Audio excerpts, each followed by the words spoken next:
The THV11 Summer Cereal Drive is going strong even with the rain, and we're continuing today with a special event. Chief Meteorologist Tom Brandon is live at the Little Rock Kroger in the Heights today, collecting donations to help feed kids in need.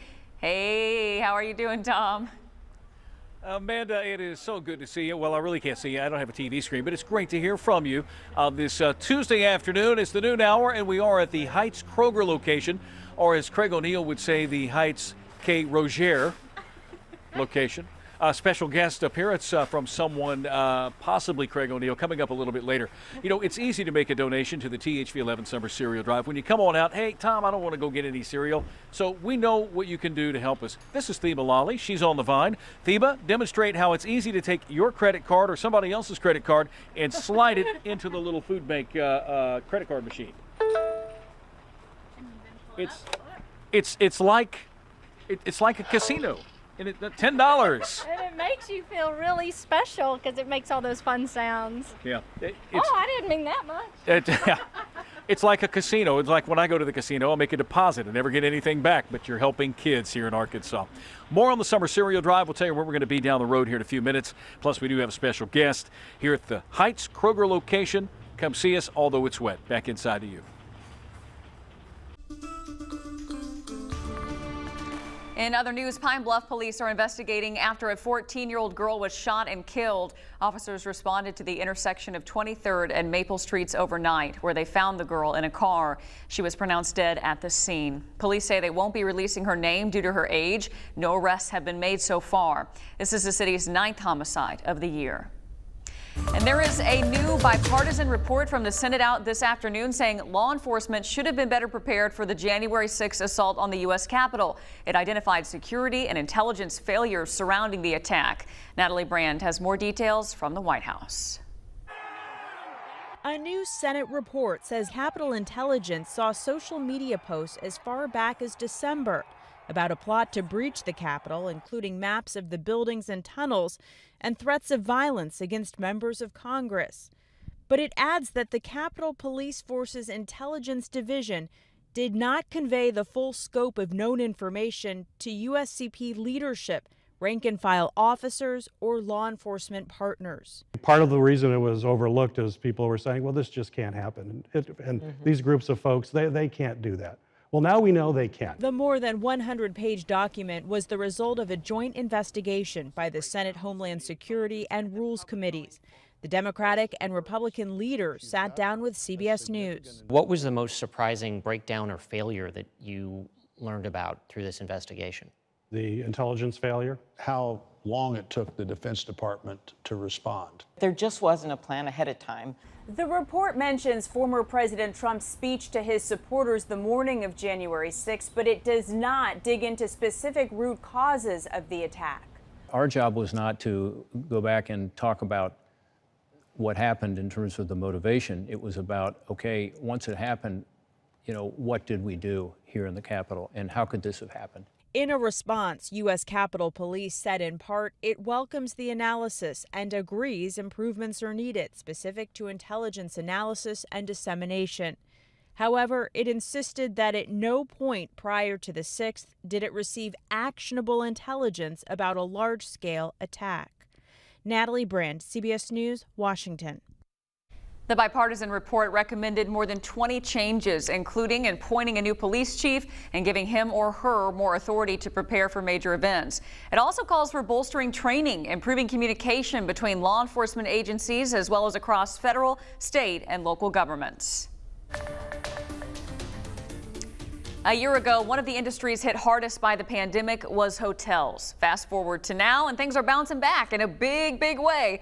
But now that's causing an issue. The Residence Inn and Homewood Suites in downtown Little Rock are sold out almost all the time now, which is a welcome surprise for Stephanie Harkness. She's the market director for sales for McKibben Hospitality. She says she was not expecting a quick bounce back.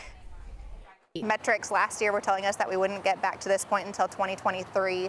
And as an industry, we're starting to see numbers getting back to 2019 levels. While it's good news, people are traveling again. Hotels are having problems keeping a full staff. Harkness tells us there are multiple positions open right now. So, hey, if you're interested in a job, they have one with McKibben Hospitality, and we have a link on where to apply for that on thv-at-noon.com. In 2019, Pine Bluff broke ground for a project to help revamp their downtown area. And now the city is getting ready to cut the ribbon and officially finish that job. The streetscape project will revamp the city's downtown area. Construction workers added new benches, repaved the roadway, and expanded the sidewalks on Main Street. It's all part of an effort to make the area better for walking around and to attract new businesses. It's needed that a new look, a new meaning to what our downtown could look like and feel like and to work towards. The project is expected to be completed this month, and the next phase will start once the Arkansas Department of Transportation approves it.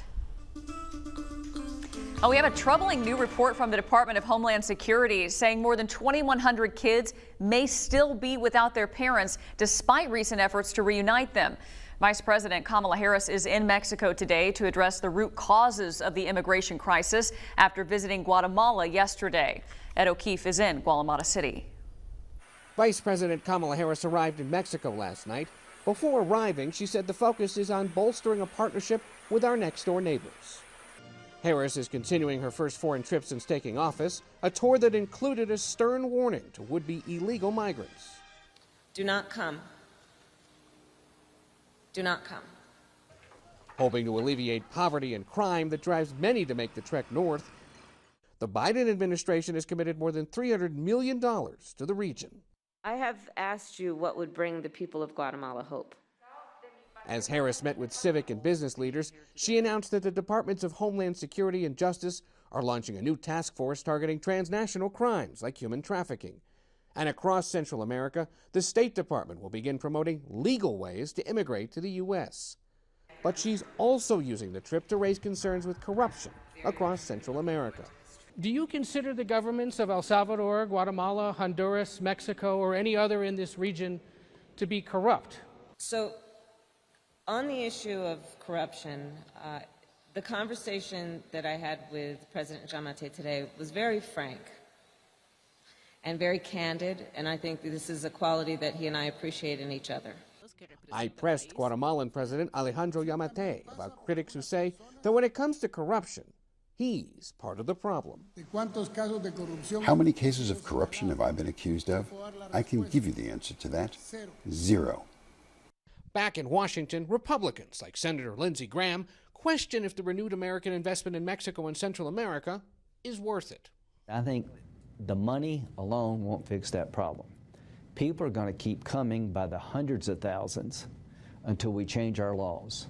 The vice president's meetings in Mexico today include conversations with women business leaders and labor leaders, all part of her effort to not only talk to the leaders of these countries, but also get to know some of its people. Ed O'Keefe, CBS News, Guatemala City. New at noon today, legendary University of Arkansas men's track and field John McDonald has died. He passed away yesterday evening in Fayetteville due to complications with Alzheimer's in the company of friends and family. The most successful coach in NCAA history, McDonald brought 40 national championships to the University of Arkansas in a coaching career that stretched from 1978 until his retirement in 2008. Arrangements for Coach McDonald will be announced when they're finalized.